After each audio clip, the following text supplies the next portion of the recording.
परमेश्वर की स्तुति, महिमा और धन्यवाद हो। हे पिता परमेश्वर, जो कोई यह वचन सुनेंगे उन सभी को तू आशीषित करना, यीशु के नाम में आमीन। लूका अध्याय 1। परिचय। बहुतों ने उन बातों का जो हमारे बीच में बीती हैं, इतिहास लिखने में हाथ लगाया है, जैसा कि उन्होंने जो पहले ही से इन बातों के देखने वाले और वचन के सेवक थे, हम तक पहुंचाया। इसलिए हे श्रीमान थियोफिलुस, मुझे भी यह उचित मालूम हुआ कि उन सब बातों का संपूर्ण हाल आरंभ से ठीक ठीक जांच करके उन्हें तेरे लिए क्रमानुसार लिखूं, ताकि तू यह जान ले कि वे बातें जिनकी तूने शिक्षा पाई है कैसी अटल हैं। यूहन्ना के जन्म की घोषणा।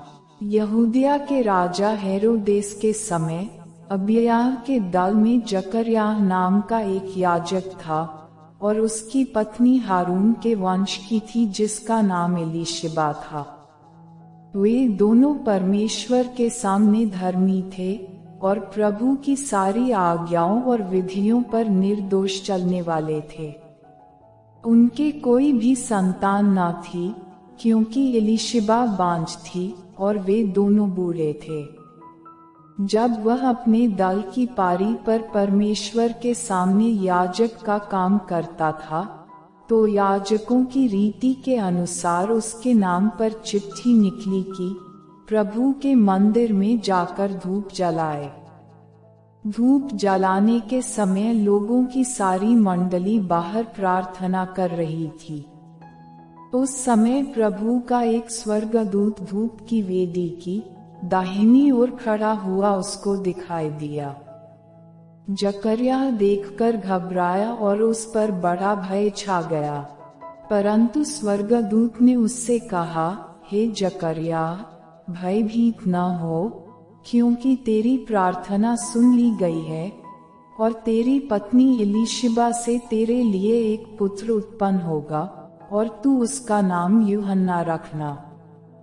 तुझे आनंद और हर्ष होगा, और बहुत लोग उसके जन्म के कारण आनंदित होंगे, क्योंकि वह प्रभु के सामने महान होगा, और दाखरस और मदिरा का भी न पिएगा, और अपनी माता के गर्भ ही से पवित्र आत्मा से परिपूर्ण हो जाएगा, और इस्राएलियों में से बहुतेरों को उनके प्रभु परमेश्वर की ओर फेरेगा। वह एलिय्याह की आत्मा और सामर्थ्य में होकर उसके आगे आगे चलेगा कि पितरों का मन बाल बच्चों की ओर फेर दे, और आज्ञा न मानने वालों को धर्मियों की समझ पर लाए, और प्रभु के लिए एक योग्य प्रजा तैयार करे। जकर्याह ने स्वर्गदूत से पूछा, यह मैं कैसे जानूं, क्योंकि मैं तो बूढ़ा हूँ और मेरी पत्नी भी बूढ़ी हो गई है। स्वर्गदूत ने उसको उत्तर दिया, मैं जिब्राइल हूँ, जो परमेश्वर के सामने खड़ा रहता हूँ, और मैं तुझसे बातें करने और तुझे यह सुसमाचार सुनाने को भेजा गया हूँ। देख, जिस दिन तक ये बातें पूरी न हो ले, उस दिन तक तू मौन रहेगा और बोल न सकेगा, इसलिए कि तूने मेरी बातों की, जो अपने समय पर पूरी होंगी, प्रतीति न की।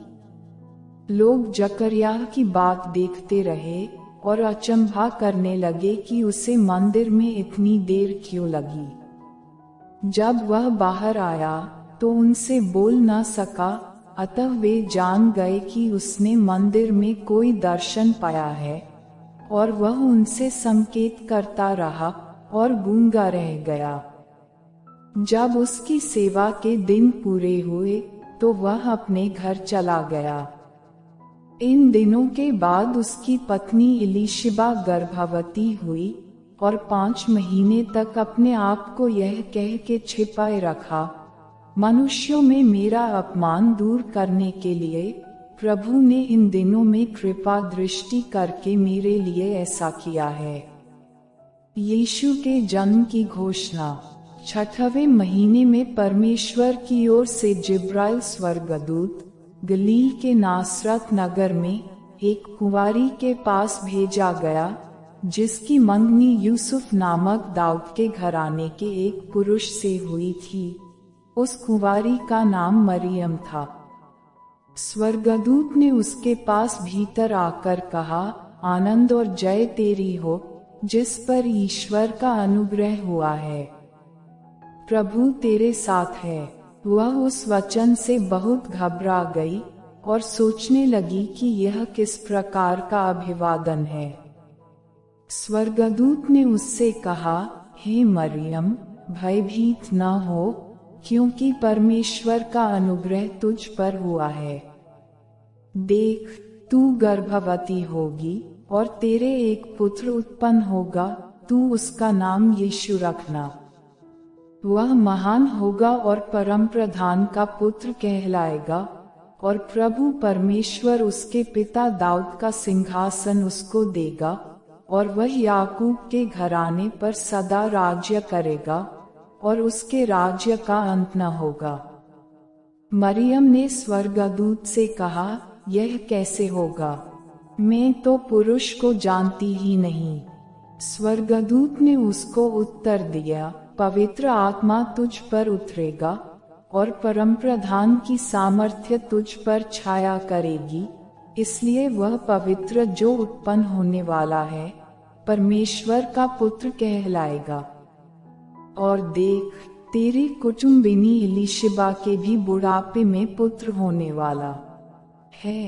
यह उसका, जो बांझ कहलाती थी, 6वां महीना है, क्योंकि जो वचन परमेश्वर की ओर से होता है वह प्रभावरहित नहीं होता। मरियम ने कहा, देख, मैं प्रभु की दासी हूँ, मुझे तेरे वचन के अनुसार हो। तब स्वर्गदूत उसके पास से चला गया। मरियम का इलीशिबा से मिलने जाना। उन दिनों में मरियम उठकर शीघ्र ही पहाड़ी देश में यहूदा के एक नगर को गई और जकरयाह के घर में जाकर इलीशिबा को नमस्कार किया। ज्यों ही इलीशिबा ने मरियम का नमस्कार सुना, त्यों ही बच्चा उसके पेट में उछला और इलीशिबा पवित्र आत्मा से परिपूर्ण हो गई। और उसने बड़े शब्द से पुकार कर कहा, तू स्त्रियों में धन्य है और तेरे पेट का फल धन्य है। यह अनुग्रह मुझे कहाँ से हुआ कि मेरे प्रभु की माता मेरे पास आई? देख, ज्यों ही तेरे नमस्कार का शब्द मेरे कानों में पड़ा, त्यों ही बच्चा मेरे पेट में आनंद से उछल पड़ा। धन्य है वह जिसने विश्वास किया कि जो बातें प्रभु की ओर से उससे कही गईं, वे पूरी होंगी। मरियम का स्तुति गान। तब मरियम ने कहा, मेरा प्राण प्रभु की बड़ाई करता है और मेरी आत्मा मेरे उद्धार करने वाले परमेश्वर से आनंदित हुई, क्योंकि उसने अपनी दासी की दीनता पर दृष्टि की है। इसलिए देखो, अब से सब युग युग के लोग मुझे धन्य कहेंगे, क्योंकि उस शक्तिमान ने मेरे लिए बड़े बड़े काम किए हैं। उसका नाम पवित्र है और उसकी दया उन पर जो उससे डरते हैं पीढ़ी से पीढ़ी तक बनी रहती है। उसने अपना भुजबल दिखाया और जो अपने आप को बड़ा समझते थे उन्हें तितर बितर किया। उसने बलवानों को उनके सिंहासनों से गिरा दिया और दीनों को ऊंचा किया। उसने भूखों को अच्छी वस्तुओं से तृप्त किया और धनवानों को छूछे हाथ निकाल दिया। उसने अपने सेवक इस्राएल को संभाल लिया कि अपनी उस दया को स्मरण करे जो अब्राहम और उसके वंश पर सदा रहेगी, जैसा उसने हमारे बाप दादों से कहा था। मरियम लगभग 3 महीने उसके साथ रहकर अपने घर लौट गई। यूहन्ना बपतिस्मा देने वाले का जन्म। तब इलीशिबा के प्रसव का समय पूरा हुआ और उसने पुत्र को जन्म दिया। उसके पड़ोसियों और कुटुंबियों ने यह सुनकर कि प्रभु ने उस पर बड़ी दया की है, उसके साथ आनंद मनाया। और ऐसा हुआ कि 8वें दिन वे बालक का खतना करने आए और उसका नाम उसके पिता के नाम पर जकर्याह रखने लगे। इस पर उसकी माता ने उत्तर दिया, नहीं, वरन उसका नाम यूहन्ना रखा जाए। उन्होंने उससे कहा, तेरे कुटुंब में किसी का यह नाम नहीं। तब उन्होंने उसके पिता से संकेत करके पूछा कि तू उसका नाम क्या रखना चाहता है। उसने लिखने की पट्टी मंगाकर लिख दिया, उसका नाम यूहन्ना है, और सबों को आश्चर्य हुआ। तब उसका मुंह और जीभ तुरंत खुल गई और वह बोलने और परमेश्वर का धन्यवाद करने लगा।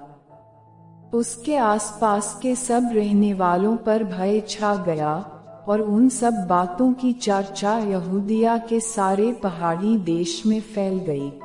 और सब सुनने वालों ने अपने अपने मन में विचार करके कहा, यह बालक कैसा होगा, क्योंकि प्रभु का हाथ उसके साथ था।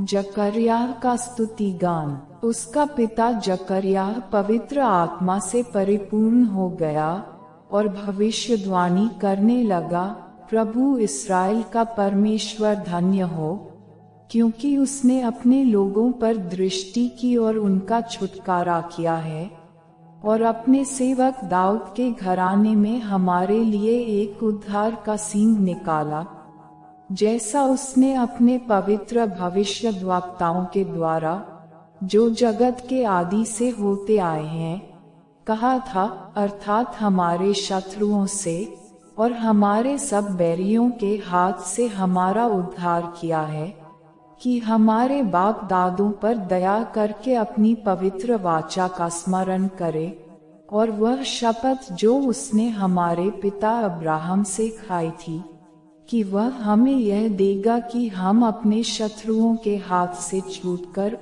उसके सामने पवित्रता और धार्मिकता से जीवन भर निडर रहकर उसकी सेवा करते रहें। और तू हे बालक, परम प्रधान का भविष्यद्वक्ता कहलाएगा, क्योंकि तू प्रभु का मार्ग तैयार करने के लिए उसके आगे आगे चलेगा, कि उसके लोगों को उद्धार का ज्ञान दे, जो उनके पापों की क्षमा से प्राप्त होता है। यह हमारे परमेश्वर की उसी बड़ी करुणा से होगा, जिसके कारण ऊपर से हम पर भोर का प्रकाश उदय होगा, कि अंधकार और मृत्यु की छाया में बैठने वालों को ज्योति दे, और हमारे पांवों को कुशल के मार्ग में सीधे चलाए। और वह बालक बढ़ता और आत्मा में बलवंत होता गया, और इस्राएल पर प्रकट होने के दिन तक जंगलों में रहा।